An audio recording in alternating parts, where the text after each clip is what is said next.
सजी है,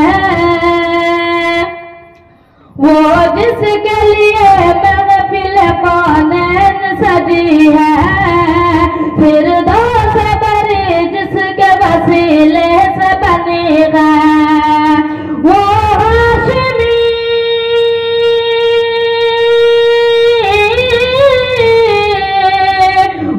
हाशिमी बाकी मदनी युल्ला भी है, वो मेरा नबी मेरा नबी है, वो मेरा नबी है।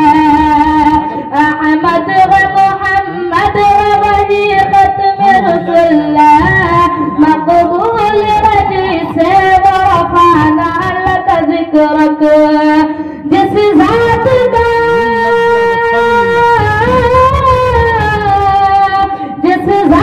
का कुरान में भी जिक्र जली है,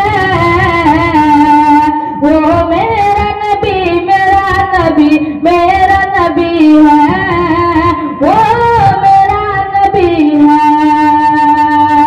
अहमद व मोहम्मद वही खत्म रसूलुल्लाह, मकबूल हजी से वफाना लका जिक्रक, जिस जात